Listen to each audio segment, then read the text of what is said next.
Hello అండి, welcome back to easy cook channel. ఎలా ఉన్నారు అందరూ? ఈరోజు మనం చూడబోయే రెసిపీ వచ్చేసి మిర్చి బజ్జీ. ఈ వర్షాకాలంలో చల్లగా వర్షం పడుతుంటే వేడివేడిగా మిర్చి బజ్జీ తినాలనిపిస్తుంది కదా. సో ఎంతో ఈజీగా ఎలా ప్రిపేర్ చేసుకోవాలో చూసేద్దాం రండి.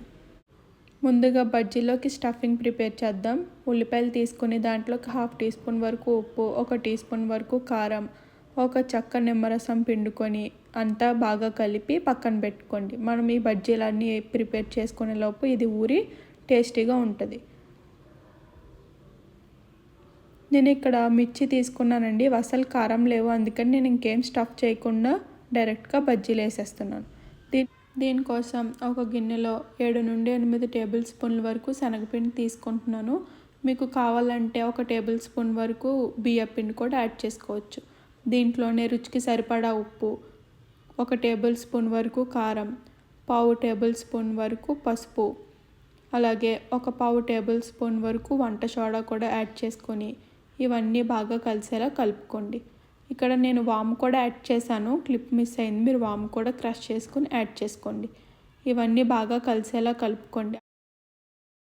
ఇలా బాగా కలుపుకున్న తర్వాత కొంచెం వాటర్ యాడ్ చేసుకుంటూ పిండిని కలుపుకోవాలి. ఇలా కొంచెం వాటర్ యాడ్ చేసుకుంటూ కలుపుకోవడం వల్ల ఉండలు కట్టకుండా ఈజీగా కలుస్తుంది. ఇలా ఈ కన్సిస్టెన్సీ వచ్చే వరకు కొంచెం వాటర్ వేసుకుంటూ బాగా కలుపుకొని పక్కన పెట్టుకోండి. ఇప్పుడు డీప్ ఫ్రైకి ఆయిల్ పెట్టుకొని ఆయిల్ హీట్ అయిన తర్వాత మనం ముందుగా కట్ చేసి పెట్టుకున్న మిర్చిని ఈ శనగపిండి మిక్చర్లో డిప్ చేసి బజ్జీలా వేసేయడమేనండి. మీరు ఇక్కడ కొంచెం కావాలంటే తిక్కుగా కూడా కలుపుకోవచ్చు. మాకు అంత తిక్కుగా ఉంటే నచ్చదు కాబట్టి మేము పల్చగా వేస్తాను. మీరు కావాలంటే కొంచెం తిక్కుగా కలుపుకుంటే ఇలాగా కొంచెం లావుగా వస్తాయి బజ్జీలు. అంతేనండి, ఎంతో టేస్టీగా స్పైసీగా ఉండే బజ్జీ రెడీ అయిపోయింది. ఇలా వేగిన తర్వాత ఒకటి తీసుకొని టిష్యూ పేపర్ మీద పెట్టేసుకోండి. అంతేనండి, ఎంతో ఈజీగా ప్రిపేర్ చేసుకునే బజ్జీ ప్రిపేర్ అయిపోయింది. దీంట్లో మనం ముందుగా కలిపి పెట్టుకున్న ఉల్లికారం స్టఫ్ చేసుకొని మీకు నచ్చితే పల్లీలు కూడా యాడ్ చేసుకోవచ్చు. పైన యాడ్ చేసుకొని చల్లని వాతావరణంలో ఎంజాయ్ చేయటమేనండి.